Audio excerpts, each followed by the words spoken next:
down now! I'm recording. I'm not refusing. I'm asking why. Because I said so. Break the law just because you're wearing a badge. Then you're gonna learn today. You're about to make the biggest mistake of your career. Don't do that! I'm complying. Officer Derek Harlan's voice hit Marcus Reed like a shove. Roll the window down. All the way. Now. The patrol light strobed across the dashboard, turning Marcus's hands blue, then red, then blue again. Marcus kept both palms high on the steering wheel, fingers spread like he'd been trained. Officer, I have it lowered. It opens about 3 inches. The motor's been acting up. I can hand you my license and registration through here. Harlan leaned closer, peering through the gap as if Marcus had hidden something inside the air itself. Don't play games with me. Window, down. Marcus swallowed, kept his tone even. I'm not refusing. I'm explaining. I can comply another way. Harlan's flashlight snapped on, beam sweeping Marcus's face, then the passenger seat, then the back seat, then Marcus again, as if the light could reveal guilt. Where you coming from? He demanded. Marcus answered truthfully. Dinner. I'm headed home. Whose car is this? Harlan asked, sharp enough to cut. Marcus blinked. Mine. Prove it. Marcus exhaled slowly. Registration is in the glove box. I can reach for it if you tell me you're okay with that. He was careful. Deliberate, the way you become when you've seen how quickly an innocent movement can be rewritten as a threat. Harlan didn't acknowledge the caution. He straightened up and shifted his stance, one hand resting near his belt like it belonged there more than his own skin. Turn the engine off. Marcus nodded and did it. Keys on the dash. Marcus placed them in plain view. Now, give me your license. Marcus reached with 2 fingers, slow, to his wallet. I'm reaching to my back pocket for my wallet. He pulled it out and slid his ID toward the window gap. Harlan snatched it and stared at the photo longer than necessary, like he was comparing Marcus to a criminal he'd already decided was real. Then Harlan looked up and said it. The first line that made the stop feel wrong in a way Marcus couldn't ignore. You people always got an excuse. The words were casual, like a habit, like something he'd said before and gotten away with. Marcus didn't react the way Harlan seemed to want. No raised voice, no argument, just a quiet, steady response. Officer, I'm trying to comply safely. If you tell me what you need, I'll do it. That calm irritated Harlan like sand in a wound. He stepped closer again. Step out of the vehicle. Marcus paused. Am I being detained or am I free to go? Harlan's eyes narrowed. You're being detained because you're acting suspicious. Marcus stayed still. What about my behavior is suspicious? The silence that followed felt heavy. Harlan didn't have an answer that fit the law. He only had authority. And when authority can't explain itself, it often escalates. Don't start with that internet lawyer nonsense, Harlan snapped. Out! Now! Marcus's heart thumped once, hard. He didn't want to get out into the open, onto the shoulder, into the dark where misunderstandings become headlines. But he also knew that refusing could get him yanked out anyway. Okay, Marcus said. I'm willing to step out, but I need you to understand the window doesn't go down. Can you open the door from your side so it doesn't look like I'm lunging? Harlan scoffed. You're not in charge here. Marcus tried again, careful. Officer, I'm asking to do this safely. Harlan's voice rose. Open the door. Marcus glanced at his mirror, then at his hands, then back at Harlan. Okay, I'm going to open the door slowly. He moved like a machine set to half speed, fingers finding the handle, pushing outward just enough to crack the seal. And that's when Harlan did something that changed everything. He slammed his palm against the door, forcing it shut, then immediately barked, "He's resisting!" as if he'd been waiting to say it all night. Marcus froze, confused. I'm not resisting, you just closed it. Harlan's jaw flexed. He stepped back, hand now fully gripping his tool like he was about to punish the car itself for not obeying. Roll, the window, down. Marcus's voice stayed steady, but there was steel under it now. Officer, it doesn't go down. I'm offering alternatives. Please stop escalating. Harlan leaned in close enough that Marcus could smell the coffee on his breath. You think you're smart, don't you? Marcus didn't answer the insult. He answered the situation. I'm recording this interaction for my safety. Harlan's expression changed, like he'd been slapped in public. Turn that off! Marcus's eyes didn't leave him. No, sir. I said turn it off, Harlan shouted. I'm allowed to record in public, Marcus said, calm as a metronome. Please tell me the reason for the stop. Harlan stepped back, and Marcus saw it. The moment the officer's frustration turned into something else. Something uglier. Harlan looked at Marcus like Marcus had challenged his manhood, not his legality. Like the real crime was not fear, but confidence. Reason for the stop? Harlan repeated, mocking. Your taillight's out. Marcus looked at the dash reflection, then down the road behind him. My taillights were checked yesterday at the auto shop. Harlan snapped. So now you're calling me a liar. Marcus replied softly. I'm saying I don't believe that's accurate. The air shifted. Harlan's radio crackled, and he turned his head slightly, as if realizing, too late, that every sound he made, every decision he made, was now part of a record. He took one more step back, and his voice lowered into something cold.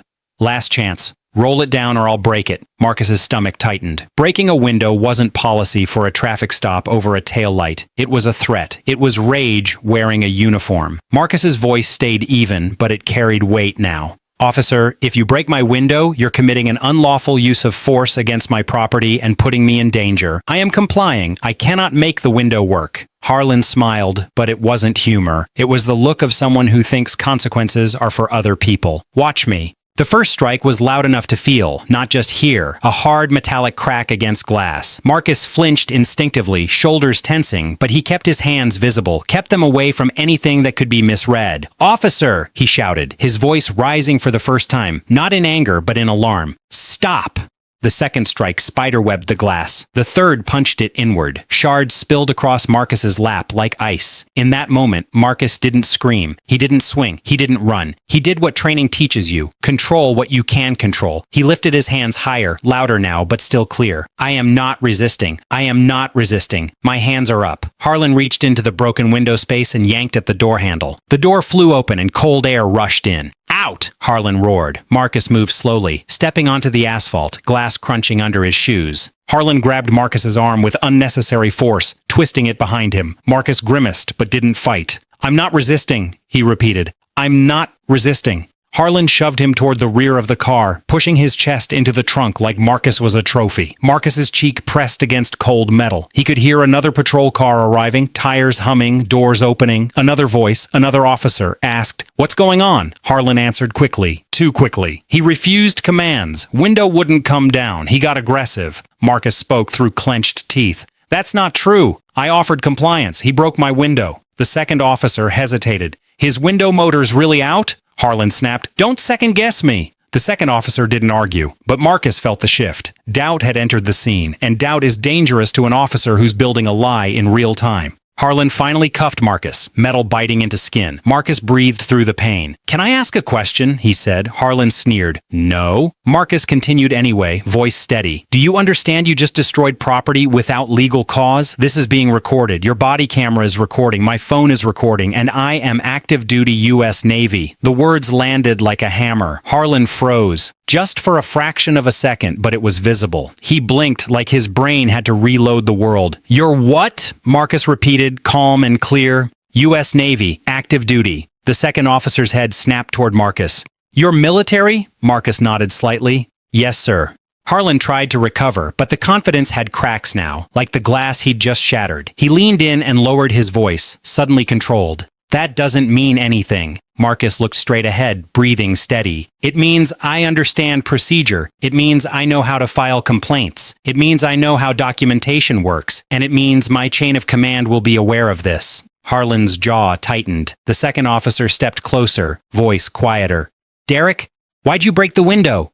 Harlan snapped. "Because he refused to comply." Marcus spoke again, still not yelling. "I did not refuse. I told him it doesn't work. I offered to hand my documents through the gap. He threatened to break it, then broke it." The second officer looked down at the broken glass on Marcus's seat, and then back at Harlan, like he was doing a quick internal calculation. What's true? What's defendable? What's going to blow up? They stood there in the flashing lights, and for the first time, Harlan looked nervous. Not scared of Marcus, scared of the record. A supervisor arrived, Sergeant Molina, older, calmer, with the kind of face that said she'd seen enough mistakes to recognize one immediately. She walked up, eyes scanning the scene. Broken window, cuffed driver, officer breathing hard like he'd run a mile. "Talk to me," she said. Harlan jumped in first, rehearsed. "He refused commands, wouldn't roll down the window. I believed he was hiding something. I used a tool to gain compliance." Molina looked at the shattered glass. "For a taillight?" Harlan hesitated. He was being evasive. Molina turned to Marcus. Her tone was measured, not friendly, not hostile, professional. "Sir, what happened from your perspective?"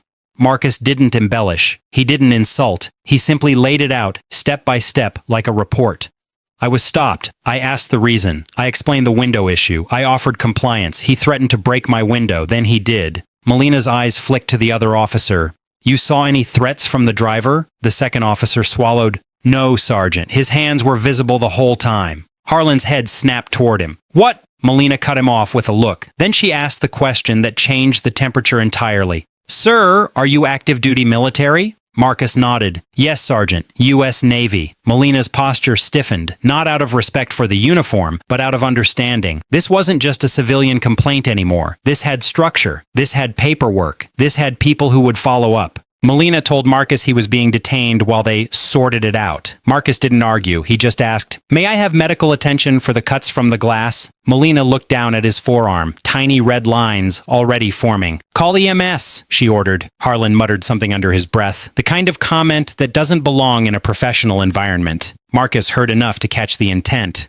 "Always gotta make it a thing," Harlan said, like Marcus had asked for the window to be smashed. Marcus didn't respond. He didn't need to. The cameras were responding for him. They eventually uncuffed Marcus, but not with an apology. They gave him a citation for the taillight anyway, like a consolation prize for the ego that had lost. Marcus took it with 2 fingers and said quietly, "I'll contest it." Melina handed him an incident card with a case number. "You can request Bodycam through records," she said, and then, after a beat, she added, "I'm sorry your window was broken." Marcus drove home with plastic sheeting taped over the shattered frame. Wind roared into the car. Glass glittered in the seats like a cruel decoration. His hands trembled only after the danger was gone, because that's how adrenaline works. In the moment, you're steel. Afterwards, you're human. And that's when most people would stop. They'd vent to friends, they'd post a clip, they'd let the rage burn out. But Marcus Reed wasn't most people. By the next morning, Marcus was at his kitchen table with a laptop, a legal pad, and a level of focus that made the whole incident feel like a mission. He didn't write an emotional rant. He wrote a timeline. He noted the exact language used. He noted the threat. He noted the window strikes. He noted the moment his status changed Harlan's behavior. He filed a public records request for Bodycam. He filed an internal affairs complaint. He filed a damage claim for the window. He requested dispatch logs. He requested supervisor response notes. And then he did something that separated this from 1,000 other unresolved stops. He notified his chain of command not to pull strings, not to demand special treatment, but to ensure there was a documented report that an active duty service member had been subjected to a potentially unlawful escalation by local police. Within days, the department could feel the pressure. Because Marcus didn't make noise, he made paper. Internal Affairs opened a case surprisingly fast. A department investigator, Lieutenant Avery, pulled the body cam footage, the dash cam, and the radio traffic. He watched it once, then again, then a third time, pausing at the exact moment Harlan said, "You people always got an excuse." Pausing at the moment Harlan threatened the window. Pausing at the moment he broke it. Pausing at the moment Marcus said, calm as a surgeon, "I am active duty U.S. Navy," and Harlan's whole posture changed like someone had flipped a switch. That's the detail that haunts departments, because it suggests the officer knew exactly how he was behaving. He just didn't care until he thought the driver might have institutional backing. The investigation found what Marcus already knew. First, there was no evidence the taillight was actually out. Second, even if it were, there was no justification for breaking the window in that context. Third, Harlan's report didn't match the audio. He claimed Marcus was aggressive, but the footage showed Marcus controlled. He claimed Marcus refused, but the footage showed Marcus offering alternatives and repeatedly stating he was complying. He claimed safety concerns, but the footage showed no weapon, no threat, no sudden movement. Just impatience, ego, and a tool used as punishment.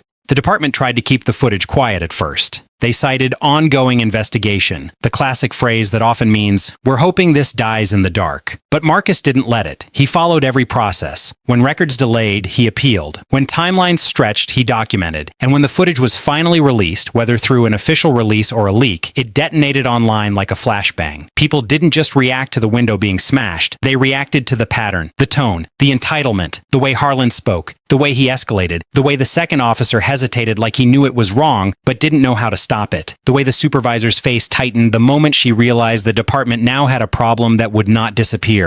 Commentators broke it down frame by frame. Veterans and active duty service members weighed in, furious that a sailor could be treated like that on American soil. Lawyers pointed out the contradictions in Harlan's narrative. Former officers said the quiet part out loud. Breaking a window isn't a compliance tool for a taillight stop. It's a last resort measure for imminent threats, and even then, it must be justified. And the public saw what Marcus had lived, a man sitting calmly while authority turned into violence. Then came the aftermath that departments fear most. Other complaints surfaced. Not always filed, not always substantiated, but patterns don't need a courtroom to be recognizable. A woman from the same area described being pulled over and spoken to like a criminal for driving through the wrong neighborhood. A young man described being ordered out of his car for looking nervous. Someone else described Harlan as the cop who always tries to provoke you into giving him a reason. Internal Affairs reviewed those reports with fresh eyes because now there was a high-profile case with clear video. And when you have one confirmed incident, it changes how you interpret the others. It turns isolated allegations into a potential habit. The department issued a statement, carefully worded, sterile, designed to reduce liability. They said they took the matter seriously. They said they were committed to professional conduct. They said they would review training and policy. They did not say the word racist. They never do. Institutions rarely name the rot directly. They prefer to call it a deviation from standards. But behind the scenes, consequences moved fast. Officer Harlan was placed on administrative leave. Then, within weeks, his status changed again, pending termination. And in a final twist that happens in departments across the country, Harlan tried to resign before he could be fired, as if quitting could erase the record. But resignation doesn't erase video. It doesn't erase complaints. It doesn't erase broken glass. The final outcome came in a disciplinary finding that listed the department's conclusions: failure to de-escalate, unnecessary property damage, conduct unbecoming, inaccurate reporting, and violation of procedural standards regarding use of force tools. They recommended termination. Harlan's badge was surrendered, his patrol car was emptied, and his career ended because he couldn't handle one calm man asking one legal question. Marcus got his window paid for eventually, though no check really covers the feeling of being trapped behind glass while someone in uniform threatens to shatter it. He got the citation dismissed after the taillight claim fell apart under scrutiny, and he got something else too. Something he didn't ask for, but earned anyway. A moment that showed other people what discipline looks like under pressure. Because the real reason this story went viral wasn't just that a cop smashed a window. It was that Marcus didn't give him what he wanted. He didn't give him an excuse. He didn't give him fear. He gave him a record. And that record did what records do when they're clear. It forced accountability. Now here's the question for you. If you were in Marcus's position, would you have handled it the same way? Calm, measured, methodical? Or would you have lost your patience the moment the officer threatened your property? Comment below because I want to know what you think. And let's talk about the bigger lesson. This story isn't just about Marcus Reed and Officer Derek Harlan. It's about the thin line between a lawful stop and an unlawful escalation. It's about how quickly routine becomes dangerous when ego replaces procedure. And it's about the uncomfortable truth that some authority figures gamble on the idea that the person in front of them won't know their rights, won't document, won't follow up. Most people don't know the rules in detail, and some officers count on that. They count on you being too intimidated to ask why, too scared to say I'm recording, too overwhelmed to file the complaint. But when someone like Marcus shows up, someone trained to stay calm, someone who understands procedure, someone who treats a chaotic moment like a report that will be read later, the power dynamic shifts. The uniform doesn't automatically win. The badge doesn't automatically make you right. Knowledge becomes the equalizer. Some people online criticized Marcus. They said he should have just done whatever the cop said, even if it didn't make sense. They said questioning authority makes things worse. They said it's safer to comply immediately, no matter what. Here's the problem with that argument. It assumes the officer will act in good faith. And this footage showed the opposite. Marcus was complying, hands visible, voice calm, offering alternatives, and the officer escalated anyway. If compliance alone were the solution, the window would still be intact. The truth is, sometimes the risk isn't created by the citizen's attitude. Sometimes the risk is created by the officer's ego. And yes, there is a real-world danger in asserting your rights during a stop. Marcus knew that. He calculated it. He chose calm assertion over emotional reaction. He didn't try to win the argument on the roadside. He tried to survive the moment and win later with documentation. That's not bravado. That's strategy. So what are the takeaways? First, keep your hands visible and narrate your movements. It matters, on camera and in the moment. Second, record when it's legal to do so and keep your voice steady. Calm reads as credible. Third, don't argue every detail on the roadside. Save the case for the complaint, the records request, the court date. Fourth, document immediately after. Times, quotes, sequence, witnesses. Fifth, follow process relentlessly. Because institutions often wait for you to get tired. One person, one traffic stop, a few minutes, and a career ended.